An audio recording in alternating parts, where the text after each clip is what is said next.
Hey, good morning. How are we? Good morning. Yeah, I'm excited. I told Michael right before church started, I looked up at the stage and I said, I feel like Carrot Top with all my props I have for today. So I'm excited for this message that we have today. My name's Mike. I'm one of the pastors here. And this last week, I was watching a documentary on this thing called the Fire Festival. Now, I don't know if many of you have watched that already, but this is like the big documentary that just came out on Hulu and Netflix. And if you don't know what it is, it's this festival. It's the greatest festival that never happened, is what it's called. And it reminded me a lot of pieces and parts of this series. So what the Fire Festival is it was this big event that was going to happen. It was to promote this new booking app or promoting app that was coming out. And they had this private island was supposed to be reserved, and these people were buying tickets to this, spending between $500 and $12,000 to go to this event. And as the days began to lead up to the event, this was promoted on Instagram, and so there were all these social media pictures and posts about how great this was going to be. They had social media influencers doing ads for it and coming out saying, you know, look, we're going to go to this private island, but the private island thing kind of fell through. But they still kept pushing that piece of it. And they just made sure when they took pictures of the event getting together, we made sure that we crop them. And we put them just right to where people don't really know that we're not on this private island anymore. We're now in the Bahamas. And it was supposed to be catered, and there was going to be all kinds of great food, but that fell through to where they ended up getting like cheese sandwiches in styrofoam boxes at this event. And some of these people paid for rooms and luxury suites and houses that are going to be on this beach, which ended up being just tents. But the whole thing was sold as this great, amazing experience that's going to change your life. It's sold with the frosting on top of the cake. That's what this whole thing was it was frosting. But here's the analogy I was thinking about whenever I thought about that being frosting. I thought it's kind of like if you go outside and you get in your backyard and you pick up a whole bunch of dog doo, right? And you make that into a cake, and then you take this frosting and put it all on top. That thing looks delicious, but we all know what's inside, right? And then I kind of started thinking that's what a lot of the world's like. You know, a lot of the world, a lot of social media, a lot of the things that we see are just the frosting on the cake. They're showing us the highlights. They're showing us the best, but we know what's inside of that. If we're chasing the frosting, what we're going to end up getting is that cake that's not any good. And so as I was thinking about that and how this relates to this series, I thought, you know what I love about the series is we're working on the cake. We're working on the cake here, not the frosting. We're working on how we set that foundation for ourselves and who we're going to become 5 years from now. So this has been a process that we've been going through for the last 5 weeks. We started off the very first week talking about the first day of the rest of your life, and went into a series after that, which is this one we're in called 5 years from now. So we looked at how we can become somebody new, and then we spent these last 4 weeks answering a question of who do I want to become? Who does God want me to become 5 years from now? First week we looked at the who of this. We looked at who do I want to become 5 years from now, and where am I headed in order to get there? In the second week, we looked at why. We looked at why that's so hard to do and why that's so hard to change. And we discovered that inertia is the reason for that we're nothing other than the same as every other piece in the universe. We want to stay in the same state that we're currently in. Where objects at rest want to stay at rest. And that's why it's so hard to develop that change. And last week, we looked at the how. The how are we going to change? And we said it's going to be one step at a time. Developing those simple, stupidly simple goals that are so simple that it would be embarrassing to not do them. That it would be embarrassing not to do that. And then that's how we could begin to see change occur. This week, we're going to answer the question of when. When am I going to find time to change? So as we go into today's message, we're gonna look at primarily the very beginning of the Bible, Genesis 1. And I titled this week's message From Dusk Till Dawn. from dusk till dawn, because I think this is when God wants us to change.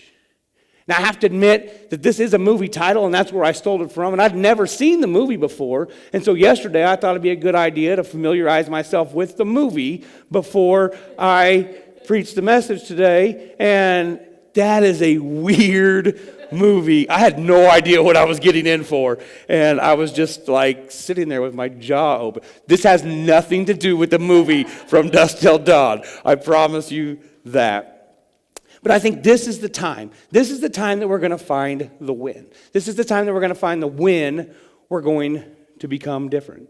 You know, there's a lot of verses we could have looked at as we look at that morning to night. You know, we can look in Exodus where God was providing steaks and donuts from the sky for the people. It says in Exodus, it says, you know, I've heard the grumbling of the Israelites. Tell them at twilight you eat meat, steaks, right? And in the morning you'll be filled with bread. There's the donuts. And then you will know that I am the Lord your God. And that evening the quail came and covered the camp. And in the morning there was a layer of dew around the camp. So it doesn't say steaks and donuts, I know, but it actually says that God delivered manna. And what is manna? Manna is bread that tastes like honey. I think that's a donut to me. As a matter of fact, I could go for a donut right now. It's good donut time. But we see they ate at twilight, they ate at dusk, and they ate at morning. They ate at dawn.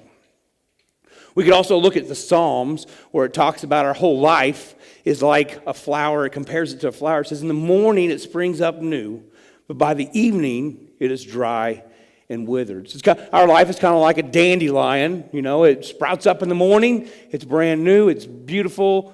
I don't know if dandelions are beautiful, but it's a flower. And then by the end of the day, it's already withering. And that's what our life is like. It's so quick. It's so quick, just like that day of span of time. If we look at Ecclesiastes, it talks about morning and evening, dusk till dawn, as not putting all our eggs in one basket. It says, sow your seed in the morning, and at the evening, let your hands not be idle.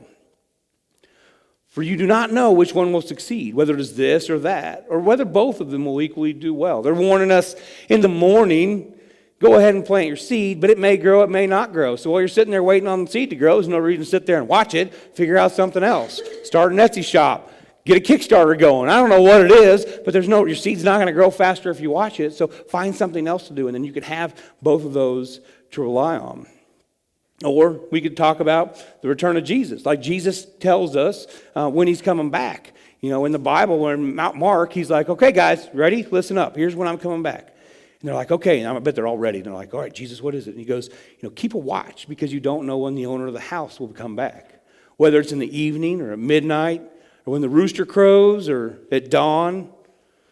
So Jesus is like, hey, I'm going to tell you when I'm going to come back. Could be in the day, could be in the night, could be both, could be neither. And they're probably like, oh, okay, I got it, But so there's 40 different times in the Bible that it talks about this morning to night.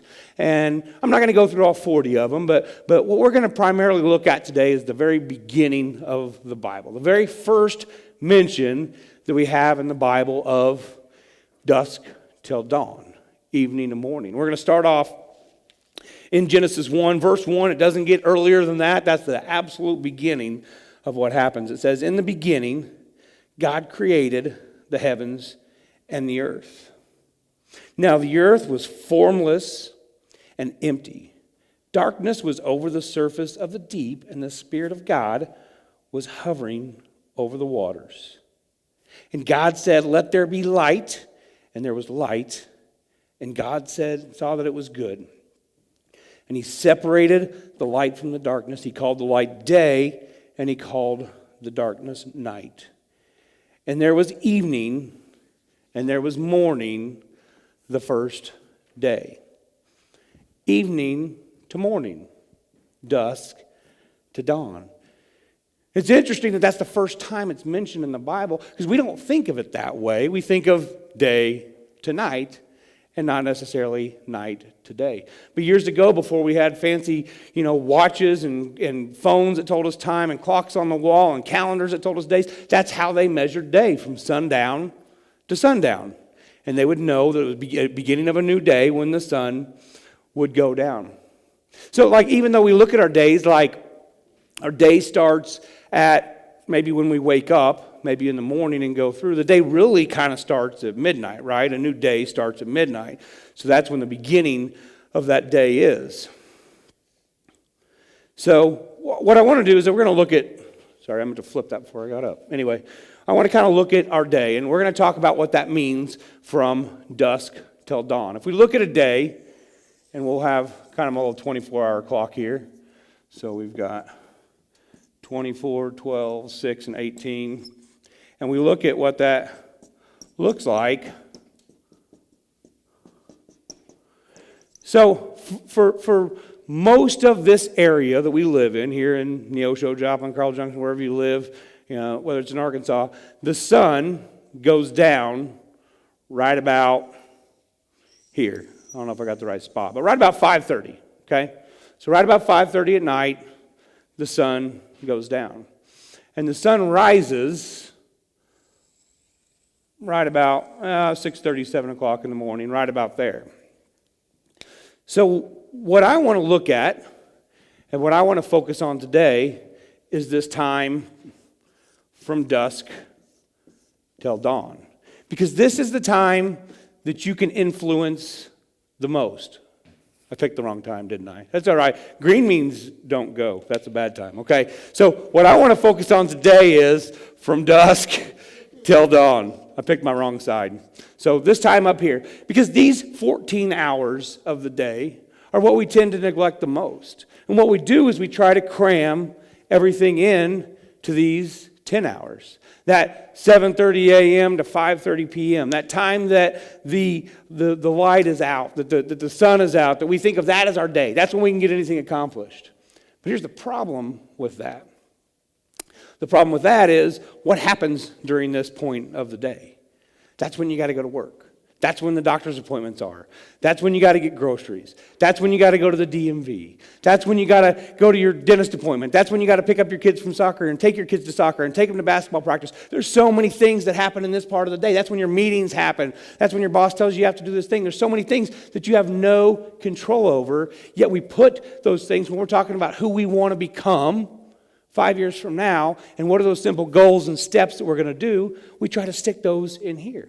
And then they get pushed off, and they don't happen. So what we do is we cram everything into this part of the day that we have the least amount of control over, and yet we neglect this larger portion of the day, this 14-hour period here, that we actually have the most control over.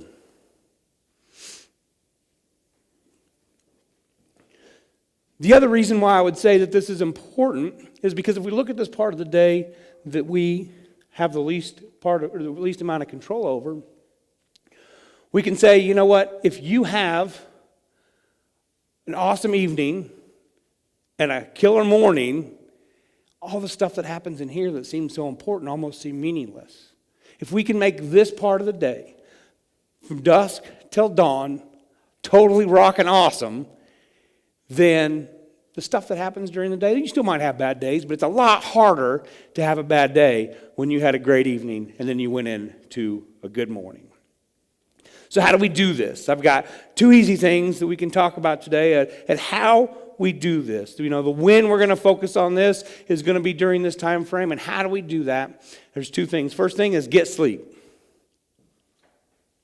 Man, that's awful quiet. I thought there'd be a lot of like amens and awesome and get sleep. Yeah, get sleep. Get sleep. Yeah, I mean, I had so many people I know, that's their favorite thing to do is to get sleep. Your job, first and foremost, more than anything, is to get sleep. And why is this important? This is going to be important in so many parts of our life, but unfortunately, as you'll see, not many of us do that anymore. Actually, in 1879, something happened which changed the course of history. And what that is right here. Thomas Edison, for the very first time, showed that when you flip a switch, you can have light. And all of a sudden, we had artificial light that entered into our lives. And before 1879, on average, people got about 10 hours of sleep a night. Why is that? Well, what else is there to do? Anything that you're going to do, you had to do by candlelight. And as time has gone on and progressed, we're able to do more. We're able to function more whenever we've got light, because we can have artificial light. We have it on our cars and in our houses, and we can take it mobilely. And there's been a lot of things. So it's actually affected from 1879, when we got 10 hours of sleep a night, to now, present day, people get an average of 6.8 hours of sleep a night. And there's a lot of reasons for that. It's also been the advancements. We can make arguments that things like this have kept us from sleeping at night. You have the blue light that's entering your eyes. You could say it's because of Bill Gates and bringing the computer along, or Steve Jobs getting those phones in your hand, or Mark Zuckerberg with social media. There's always somebody posting. There's always a stimulus to put into your face and to put into your eyes and keep you going. And so there's a lot of reasons why we get less sleep, but it's so important that we get the correct amount of sleep each night. Sleep is going to help us in so many ways. It's going to help us outside of just not being tired and feeling healthier, but it actually helps with things like depression. And it helps with things like, cardiovascular disease itself. Your heart is stronger whenever you get enough sleep. And it gives you enough energy balance. And it actually helps your immune system. There's been studies that were done. There's actually a study that was done on sleep where they had people fill out these surveys. And what they did is they kind of put them into two groups as they filled out the surveys. They came into this room and they grouped these people after they filled out the surveys. And those people that slept less than 7 hours and those people that slept more than 7 hours. What the people didn't know is as they were filling out the survey, they were actually in a room that was being infected with a cold virus. And they looked at those people after they filled this out and grouped those people that had slept more than 7 hours were 3 times less likely to get this cold that was put into the room. There's also an impairment that takes place when we don't get enough sleep. As a matter of fact, if you get 4 less hours of sleep than you're used to getting, they say that's the exact same as drinking a 6-pack of beer as far as the impairment that you're going to face that next day. So when you stay up late to do that all-nighter for school, or you stay up late working on a work assignment, or you just stay out late with your friends, whatever it is, when you miss those 4 hours of sleep, then your ability to make decisions and judgments and your brain reacting to what your body can do is the same as if you had 6 beers. And if you think about that, what would you think if the guy that was getting ready to do surgery on you just finished his 6th beer and then he goes to do surgery? Or the pilot that was going to fly the plane that you were on put down their 6th beer and then said, "All right, I'm ready to fly now." You might not trust those people. Or how about the person that's driving the bus that your kid is getting on for school had just finished their 6th beer? We probably wouldn't send them on. So how come it's acceptable for us and other people to deprive ourselves of that sleep each night that we need in order to be able to function? Now, how do you do this? How do you actually get the amount of sleep that you need? Well, what is the optimal amount? They say the optimal amount of sleep in a night is 8 hours. 8 hours is the optimal amount for most people. So in order to get that 8 hours, what I would suggest is that we actually, instead of setting alarms necessarily when we have to wake up, we start setting alarms of when we need to wind down, when we need to end our day. So if I know I have to be up at 6 o'clock in the morning, I know that 8 hours is going to go till 10 o'clock the night before. And I know I need to be in bed sleeping by 10 o'clock, not stopping what I'm doing. That would mean that I shouldn't watch from dusk till dawn until 10 o'clock and then go to bed, because my body's going to be going and my mind's going to be racing and I'm going to have energy in my body. I shouldn't be continuing to play around on my phone and getting that blue light into my brain, which stimulates my brain, until 10 o'clock, but we need to have that wind down time.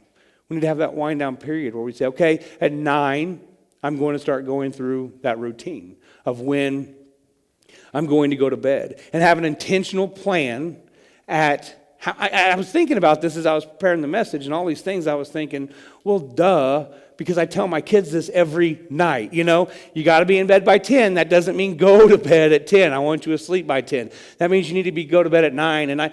But then I thought, I don't do any of those things. Like, I wanted to get that sleep myself, but I'm like, I got to be in bed by 10, so I go to bed at 10, 10:15, 10:30, and that's whenever I stopped working on something and go straight to bed, and then I'm like, well, why can't I fall asleep, So we need to have those routines and habits in place that will allow us to get that sleep.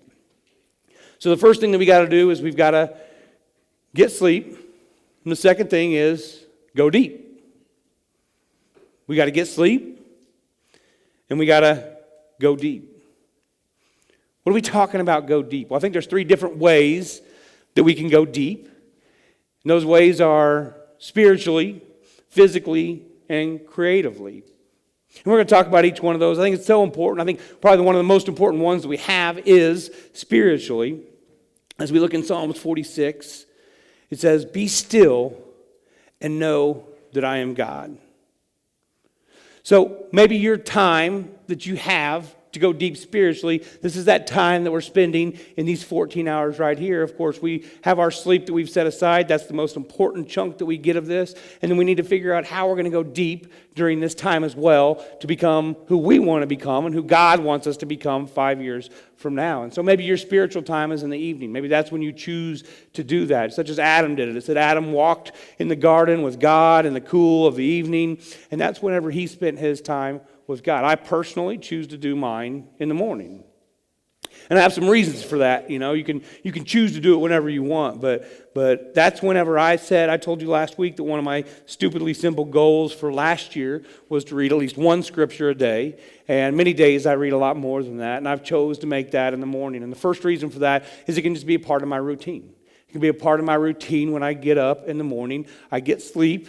And then the first thing I do is I make my coffee, and then I get my Bible out, and that's whenever I read at least my one scripture, many times more. Many times I have that opportunity to spend a good amount of time. But whatever happens, not very much is happening during that time of the morning in order to get me out of my routine. If I stick it in here somewhere, there's so many things that can come up. Maybe I want to do it every day at 10 o'clock, and I find out I got a meeting at 10 o'clock, and then something gets pushed to here, and something else gets pushed around, and so I'm never going to get that time. So I've got to have that intentionally in that dusk till dawn point that I say, this is when I'm going to spend that time. So one of the reasons I do it is because it can be a part of my routine. The second reason I choose to do it in the morning is because the life in the world hasn't started happening yet. I mean, I do this about 5:30 or 6 o'clock in the morning, depending on which day and when I get up. And I chose that time intentionally because the text messages haven't started coming in. The emails don't start yet. People aren't probably calling me that time. Kids are still in bed. There's a lot less things that can be distracting to me, so that gives me an opportunity without distractions to go deep, to have that time that I've intentionally carved and set aside to say, this is the time I'm going to pray. This is the time I'm going to read my Bible. This is the time I'm going to meditate. And so spiritually, you have to set aside that time for you to go deep. So we're working on ourselves spiritually, and we should also work on ourselves physically. We should do something physical during this time to better who we are. And it could be as simple as a brisk walk. You could do your one push-up that you decided to do, or that could be a point where you get to be able to do 100, but you're doing something active in that time frame. Not only if you're active does it help you sleep better, and we know our most important thing that we need to do is get sleep, get rest, so we can be sharp, but there's also so many other factors that play into that. Whenever you work out, whenever your body goes into that, that workout time of whatever you're doing, walking, running, weights, whatever it is, your body releases endorphins. And in those endorphins are some of the similar types of drugs as morphine, Prozac, and Ritalin. And so there are drugs that are released into your body through working out, which will naturally do some of the things that we use medication to help us with. And I'm not saying there's anything wrong with medication. Some people need those drugs to get by, but I also think that we're a very over-medicated society when so many times we could just get out there and work out and let our body naturally produce that. And instead we decide to live a sedentary lifestyle with a prescription to make us happy instead of just doing a simple thing such as getting out there and physically working out and making ourselves happy, and let those endorphins release and let that morphine and that Prozac and that Ritalin kick into our brain in a natural way. So we need to go deep spiritually, go deep physically, and finally we need to go deep creatively. You know, some of you might think that you're not a creative person. You may be like, oh, I'm not an artsy kind of guy, so I can't go deep creatively. I don't have that in me. But I would say you are. I mean, we just read in Genesis there, the beginning of the Bible, if we continue to read on, it says God made man, and he made man in his image. And God is the creator of the universe. And if the creator created you, he created you to be creative. And what that looks like is not just that you can paint something or draw something or write a book, but God's called you to be creative in everything that you do. He's called you to be creative in your parenting. He's called you to be creative at work, creative in your politics. One of the ways I think that this is that you can become creative is just having opinions for yourself, not relying on what you saw on TV or the movie you saw or the documentary you watched about the fire festival or whatever it is to develop 100% of the opinions you have. But have thoughts about those. Decide how you want to parent. Decide what you want to do. One of the simplest ideas I can think of to be an analogy in this is when those people put on Facebook something like Betty White died or whatever, and then all your friends just go immediately share it without even go looking because there's no creativity in them. They're not even spending the time to try to find out if this is fact or not. They just want to reshare, repost, whatever you thought, I thought. And that's not creative at all. That's just copying and mirroring what somebody else thinks and does. But God's called us to be creative. He's called us to have our own opinions on what happens in this world. He's called us to use that time that we have going deep to become who we are. I don't want to be just you, and I don't want you to be just me.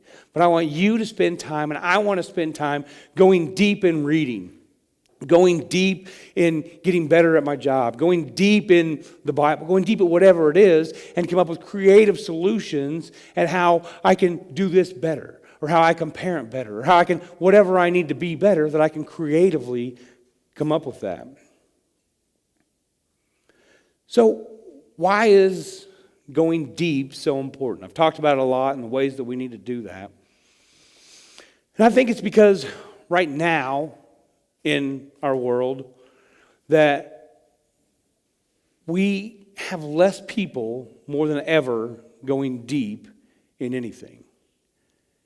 And we need people going deep more than we ever have before. And a lot of this comes from multitasking, right? I can multitask, you can multitask. How many times are you sitting on the couch watching a TV show while you have your laptop up and your phone in another hand?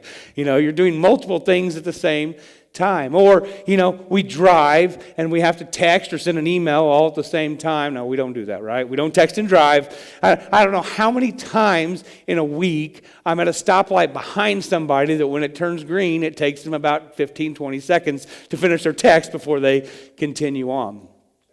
Or we go to dinner. We go to dinner with somebody, and as we're doing that, we're still working, and we're having a conversation, and we're eating, and we're doing all these things at the same time. But I truly don't believe that there is such thing as multitasking. There is such thing as doing a lot of things very poorly at the same time. But when we multitask, that's all we're doing. We're just doing a lot of things very poorly, and we're not going deep in whatever we do. And we're just moving from one thing to the next thing, to the next thing, to the next thing. Because our brains don't have the ability to focus on more than one thing at one time. So as we just keep jumping around, there's no going deep in anything that we're doing. We're not having that moment. If I'm doing my Bible study at the same time I'm watching TV and working on something for work, sure, I might have read that scripture, but I didn't go deep. I didn't think about it. and have that opportunity to just mull it over. Or if I'm trying to go deep in parenting and I read this book and I'm trying to figure out, I might have read what was said and I might go repeat those processes, but did I creatively think about it? Did I really decide, okay, this is how I feel about that, and this is what they say, and of course, your opinions are going to be made up of a combination of all the things that are around you, all the stimuli around you. I truly believe that there's not an ability for anybody to have an original thought ever again, because there's been so many thoughts and things written down over history that somebody's already thought of it. If you have the idea for the next greatest thing that's on the internet, go on the internet and look it up. Somebody already did it. I've had that happen to me about 10 times before. But I love the way that Zig Ziglar puts this. He says, lack of direction, not lack of time, is the problem. We all have 24 hours in a day. That's the excuse that we like to give ourselves. Last week I talked about how we as humans have this ability to deceive ourselves more than any other creature on this earth. To feel like, I don't have time. I don't have time to get this done. There's too much going on. And a lot of times maybe we're just putting it in the wrong place. We're putting those things in this area as opposed to this area, which we have much more control over. So there's a couple of ways I want to talk about how we do that. How we actually figure out when we're going to have that time to do this. The first one is to make a plan. We've all heard that saying, if you fail to plan, plan to fail. You have to develop a time and set aside for your own development. Because nobody's going to care about your development, or nobody should care about your development as much as you do. Nobody's going to come tell you, you need to go sit down and have some spiritual time, or you need to figure out this for yourself. But if you want to become somebody different than you were 5 years ago, if you want to become somebody different 5 years from now, then now's the time that you have to figure that out. And the only way it's going to happen is by developing a plan. One of the things that I've seen about myself that I've learned in this series as I've gone through it and prepared stuff is that idea that we talked about in the first week, that who you are in 5 years is just an exaggerated person of who you are right now. And I don't know that I really believe that, but whenever I thought about it, and I thought, what things 5 years ago did I say I wanted to do different and make a change in? And one of those things was I wanted to grow better spiritually. And I've done that. I made intentional steps on how I'm going to do that. I've talked about those over, today and last week. We talked about some of those stupid, simple goals that I had. But there's other things that I wanted to change 5 years ago. I wanted to be a better parent. But if I look at who I was 5 years ago to now, I'm just an exaggerated person of who I was then. And I haven't changed anything because I didn't make a plan. I just said I want to be this, but I did nothing about it. Or 5 years ago, I wanted to be more fit. I wanted to lose weight. And here I am 5 years from now, literally an exaggerated person of who I was 5 years ago. But you know what? I had an idea 5 years ago at what I wanted to do. I wanted to be more fit, but I didn't do anything about it. I didn't change anything. I didn't set any goals. And so that's what I've seen with the series is you've got to have a plan and you've got to put that into place. You've got to stop wanting to be somebody different and just start doing what you need to do to be something different. Make that plan of those stupidly simple, small goals that may seem ridiculous. One push-up may seem ridiculous, but how many did you do yesterday? As you have that plan, one of the great things that you can do is you can actually record that plan, to write it down, because we see that simply recording something, simply writing something down will help us stick to doing it a lot better than if we just put it in our mind. And that kind of brings us to our second point. The second thing we need to do is take notes. We need to take notes of what we do. Simply measuring something automatically improves it. I went to college to be a history teacher. I wasn't always into history. I hated it in high school. And then when I got to college, I had this awesome professor named Professor Christian, and he just told these stories very well.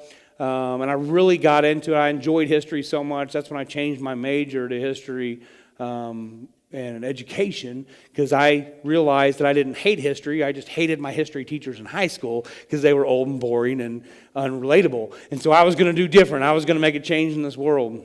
But as I started going through these classes, there was one day that it really just hit me, is that the only way that we have any of these lessons about history is because somebody took the time to write it down. I mean, there's no way we would have known about any of this stuff happening if somebody hadn't have actually sat down and wrote it down. We wouldn't know about the Boston Tea Party. We wouldn't know about the Revolutionary War at all. We wouldn't know that John Wilkes Booth killed Abraham Lincoln. We wouldn't know about Mount Rushmore and how it became. It just would be there as we drove across. We wouldn't know how any of these things happened. We wouldn't know about Christopher Columbus coming across here and killing Indians, and the Trail of Tears that we had as we pushed the Indians off the land. We wouldn't know about any of this stuff if somebody hadn't taken the time to write it down. And that got me to thinking about the Bible. It's the same way.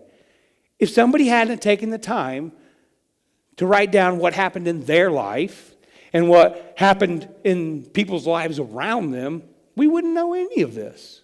We wouldn't have any history or any past if somebody hadn't written it down. Imagine if Matthew, Mark, Luke, John hadn't have written down the Gospels. We wouldn't know anything about Jesus' life except for what was recorded.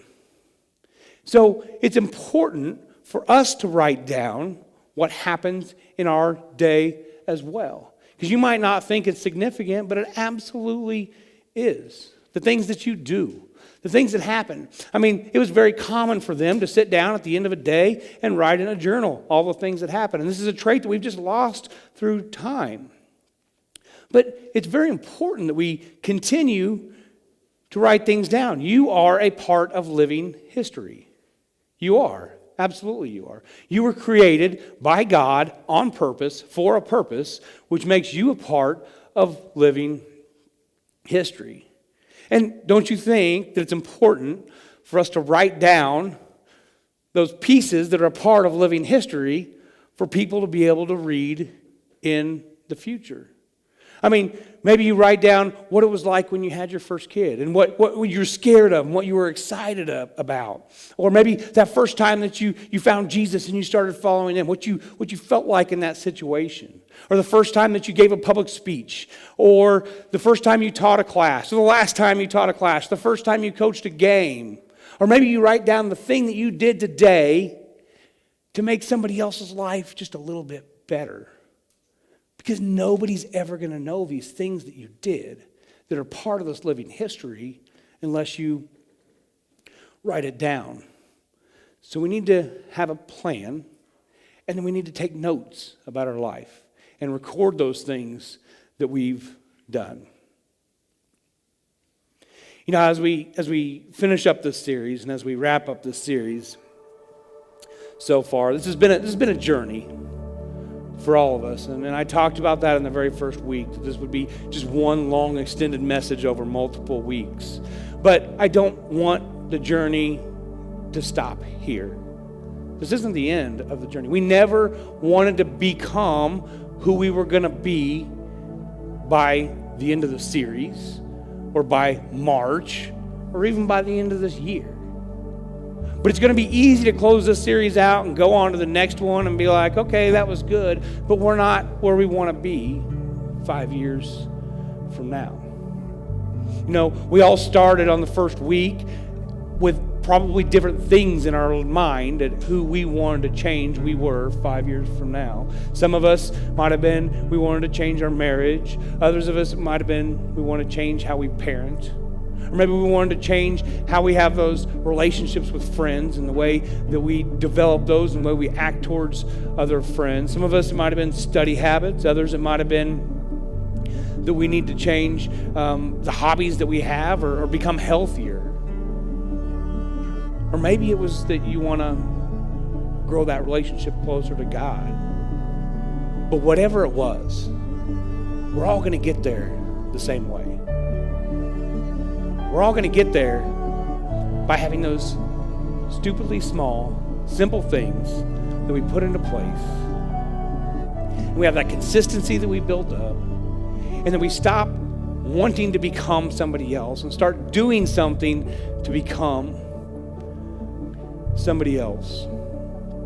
You know, there's some things that have affected me a lot throughout this series as I've prepared for these messages and as we've gone through them each week, as I've presented them, and even as I've gone back and listened to them. And some of those are the me that I planned on being 5 years ago isn't the me that I am now. And that's why I think this series has just affected me so much. Because when I look back at who I was, there's so many areas of my life that I'm just an exaggerated version of that. I joke all the time and say, I'm just a crotchety old man, you know? And if I look at me 5 years ago, I was a crotchety young man, I don't know. But I just see that maybe that bitterness continue to build. I talked about it earlier. Physically, I didn't get where I wanted to be. Well, what did I do in 5 years? Nothing. Why did I think I was going to change? I wasn't. And so when I think about that, I think about how short this life is. I mean, it's like a vapor. It's like the dandelion, like we talked about earlier. It'll spring up and it'll go away so fast. And who do I want to be when I come to the end of it? Did I make a difference on this earth? Did I do anything? Because if I'm sitting on the couch watching TV, that's not going to make much of a difference to anybody but the networks and the people putting commercials on. But how did I impact this earth? And that's what I've really thought about through this series, is who I want to be 5 years from now. So I wanted to close out this series with the same thing that we talked about in the very first week, because I thought this was probably the most fitting way to end this. The life you get stuck with is the life that you make for yourself. If you don't like where you are right now, do something different. Change. It's as easy as that. I'm proud of you guys.